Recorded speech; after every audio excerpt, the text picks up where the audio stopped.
अस्सलाम वालेकुम। मैं हूं सलाहुद्दीन। अपने यूट्यूब चैनल के ऊपर आपको खुशामदीद कहता हूं। आज हम जो टॉपिक एक्सप्लेन करने जा रहे हैं वो है मोलर मास और molecular mass and formula mass.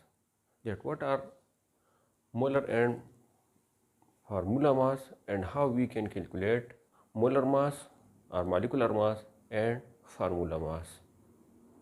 आज हम इसके बारे में पढ़ेंगे कि मोलर मास क्या है और मॉलिक्यूलर मास एंड फार्मूला मास क्या है और इसको हम किस तरह कैलकुलेट करेंगे। सबसे पहले हम ये कॉन्सेप्ट क्लियर करेंगे कि what is gram atomic mass and gram molecular mass. Gram atomic mass and gram molecular mass. Gram molecular mass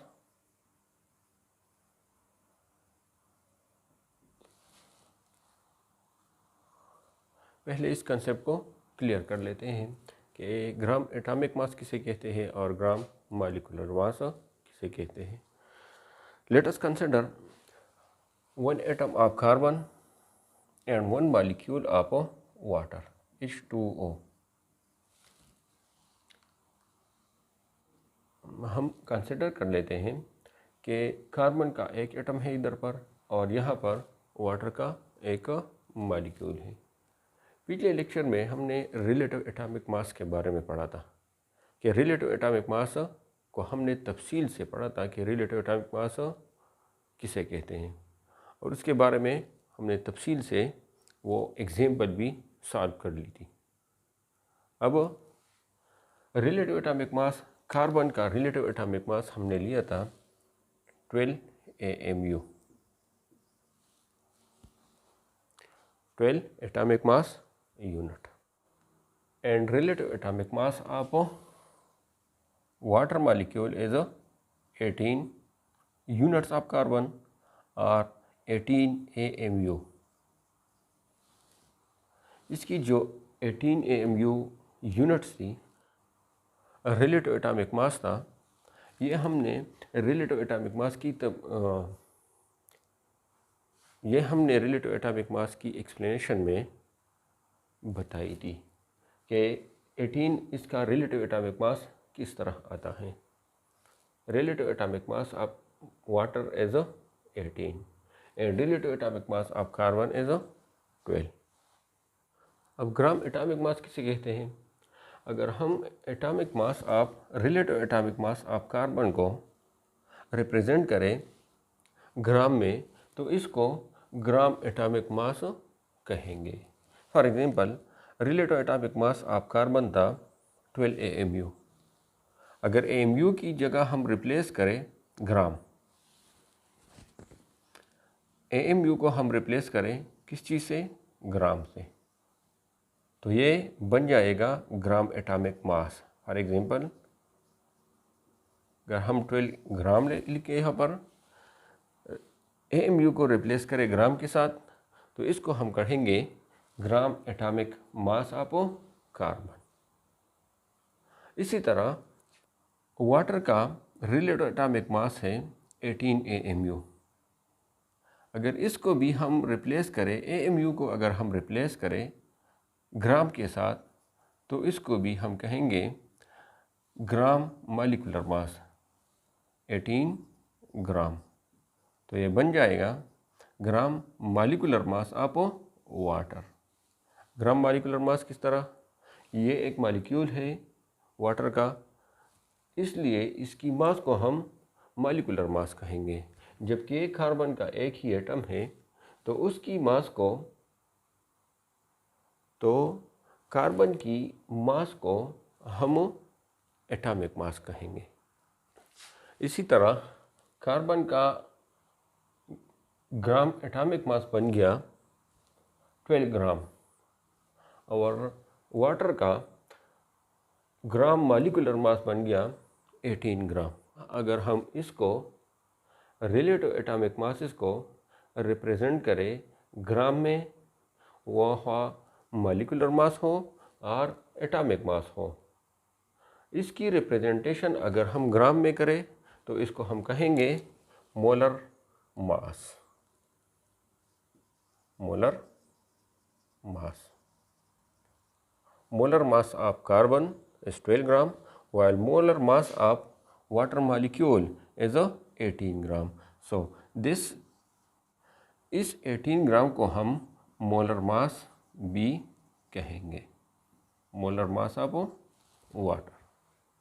molar mass और मॉलिक्यूलर मास को हम डिफाइन कर सकते हैं कि the sum of all the atomic masses of atoms present in a molecule is also termed as a molar mass or molecular mass। इसको हम इसी तरह भी डिफाइन कर सकते हैं। अब मोलर और मॉलिक्यूलर मास की डिफिनीशन दो तरह की बन गई। एक ये, अगर हम एटॉमिक मास को और मॉलिक्यूलर मास को ग्राम से रिप्रेजेंट करें तो इसको भी मोलर और मॉलिक्यूलर मास कहेंगे। और अगर एक मॉलिक्यूल में मौजूद एटम्स की एटॉमिक मासेस को हम कंबाइन करके उसको सम अप करके लिख लें तो इसको भी कहेंगे हम मॉलिक्यूलर मास और molar mass. Now formula mass किसे कहते हैं? फार्मूला मास एज जिस तरह हमने मॉलिक्यूलर फार्मूला में हमने फार्मूला मास को सेपरेटली एक्सप्लेन किया था कि फार्मूला मास अगर हम आयनिक कंपाउंड्स की फार्मूला को लिख के तो इसको हम फार्मूला यूनिट कहेंगे। इसी तरह अगर हम आयनिक कंपाउंड्स में मौजूद जो आयंस होते हैं उसकी रिलेटिव एटॉमिक मास को और ग्राम एटॉमिक मास को सम अप करें तो उस सम अप को हम फार्मूला मास कहेंगे। Now how to calculate molar mass and formula mass of a compound. Molar mass और फार्मूला मास को हम किस तरह कैलकुलेट करेंगे? लेट कंसिडर कुछ फेमस एटम्स की एटॉमिक मासेस हम यहाँ पर लेते हैं। फॉर एग्जांपल हम कह सकते हैं कि कार्बन का एटॉमिक मास है 12 ग्राम, ऑक्सीजन का है 16 ग्राम, हाइड्रोजन का हमारे पास है 1 ग्राम, कैल्शियम का 40 ग्राम एंड सो ऑन। अब ये एटॉमिक मासेस और ये मोलर मासेस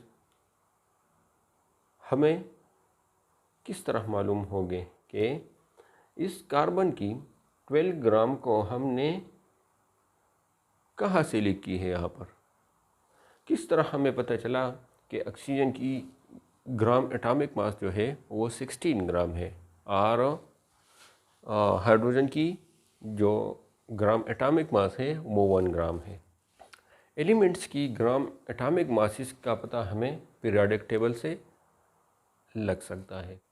पीरियोडिक टेबल में इन सब चीज़ों का आसानी से पता चल सकता है। उसमें एटॉमिक नंबर होता है, ग्राम एटॉमिक मासेस होते हैं। तो ये जो हमने यहाँ पर एटॉमिक मासेस लिखी है इसकी वेट मालूम कर दी है, तो ये हमने पीरियोडिक टेबल से लिखी है। अब हम किस तरह मोलर मास और फार्मूला मास को हम किस तरह कैलकुलेट करेंगे? फॉर एग्जांपल अगर हम वाटर का मोलर मास और मॉलिक्यूलर मास कैलकुलेट करना चाहते हैं तो ये किस तरह हम कैलकुलेट करेंगे? लेट्स यहाँ पर हम एग्जांपल लेते हैं वाटर के, H2O। ये वाटर का फार्मूला है। ये बात जहन में रखना चाहिए कौन कौन से एलिमेंट हैं और उसके एटम्स कितने हैं। अगर हम यहाँ पर एग्जांपल दे दें, अगर H2O को अगर इसी तरह लिख ले तो उसमें हाइड्रोजन्स और ऑक्सीजन्स, तो वाटर का मॉलिक्यूल हाइड्रोजन और ऑक्सीजन के एटमों से मिलकर बना है। तो इधर जब सबस्क्रिप्ट में नंबर लिखी होती है, ये नंबर रिप्रेजेंट करेगा उस एलिमेंट्स के नंबर ऑफ एटम्स को। यहाँ पर 2 एज अ सबस्क्रिप्ट हाइड्रोजन के साथ लिखी है, तो हाइड्रोजन के एटम्स होंगे 2, जबकि जिस एलिमेंट के सबस्क्रिप्ट में कोई भी डिजिट ना हो तो उसकी एटम्स को हम सिंगल एटम्स काउंट करेंगे। सो यहाँ पर वाटर ऑक्सीजन के एटम्स है 1। इसी तरह अगर हम लिख ले 2H2O, तो ये भी ध्यान में रखें, ये जो फ्रंट पे जो हिस्सा लिखा होता है वो नंबर ऑफ एटम्स इसके सबस्क्रिप्ट से मल्टीप्लाइड होकर इसके नंबर ऑफ एटम्स होंगे, जबकि ये 2 उस तमाम एटमों के साथ मल्टीप्लाइड होगा। इसी तरह यहाँ पर 1 है नंबर ऑफ एटम्स, तो ये 2 मल्टीप्लाइड होगा इस 1 से। तो हम कह सकते हैं कि जिस मॉलिक्यूल के फ्रंट में जो हिस्सा आ जाए तो वो उन तमाम एटम के साथ कंसिडर होगा। यहाँ पर ये 2 हाइड्रोजन के साथ भी होगा, काउंट होगा, और ये 2 इस ऑक्सीजन के साथ भी काउंट होंगे। तो सबसे पहले हम एक कंपाउंड में एलिमेंट्स पहचानेंगे कि कितने एलिमेंट्स हैं, इसमें कितने डिफरेंट एलिमेंट्स हैं और हर एलिमेंट्स के कितने एटम्स मौजूद है उसमें। तो यहाँ पर वाटर का मॉलिक्यूल 2 एटमों से मिलकर बना है, हाइड्रोजन और ऑक्सीजन से। अब हाइड्रोजन के कितने एटम्स यह है, यहाँ पर 2, और ऑक्सीजन के 1 एटम्स है। तो हम इसको इसी तरह भी लिख सकते हैं, HO प्लस O, HHO, ये सिंपल फार्मूला हो गया H2O का। तो मॉलिक्यूलर मास को मालूम करने के लिए इस बातों को जहन में रखना चाहिए कि हम पहले उस मॉलिक्यूल में मौजूद डिफरेंट एलिमेंट्स कितने हैं और हर एलिमेंट्स के नंबर ऑफ एटम्स कितने हैं। मॉलिक्यूलर मास को कैलकुलेट करने के लिए इसकी जो एटॉमिक मासेस है, फॉर एग्जांपल हाइड्रोजन का एटॉमिक मास यहाँ पर हमने लिखी है 1 ग्राम, तो यहाँ पर इसकी एटॉमिक मासेस को फुट करके उसको ऐड करेंगे, तो ये बन जाएगा atomic molecular mass of water. For example hydrogen का एटॉमिक मास था 1 ग्राम, सो 1 प्लस दूसरे हाइड्रोजन का भी 1 ग्राम, जबकि ऑक्सीजन का एटॉमिक मास था 16 ग्राम।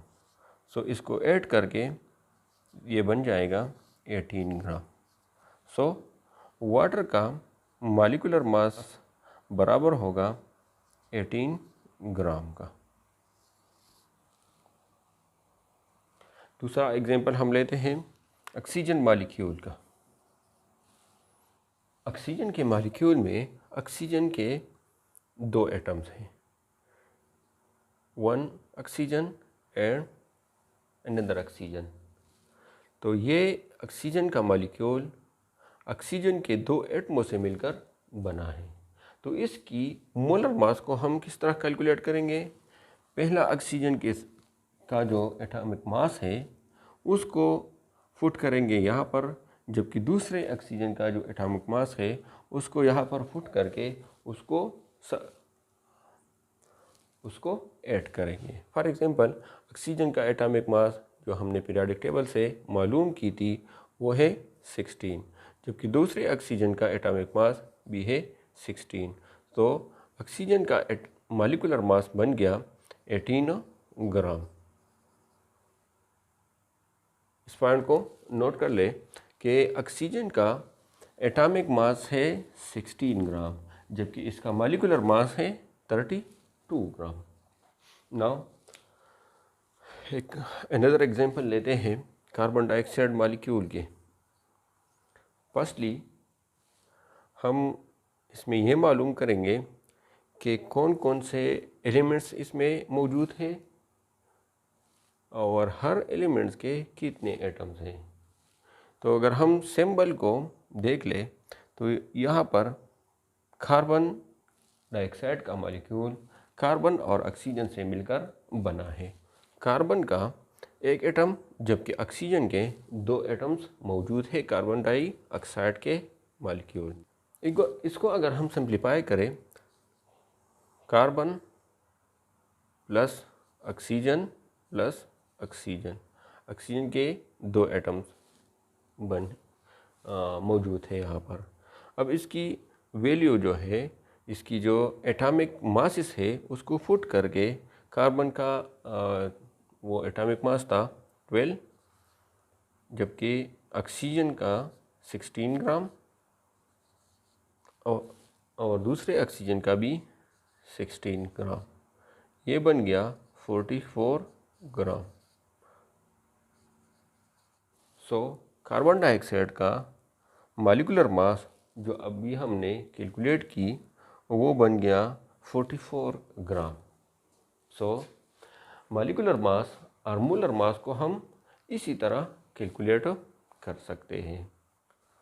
अब हम तीसरा एग्जांपल लेते हैं कैल्शियम हाइड्रोक्साइड के, Ca कैल्शियम हाइड्रोक्साइड के। इसका हम मोलर मास और मॉलिक्यूलर मास किस तरह कैलकुलेट करेंगे।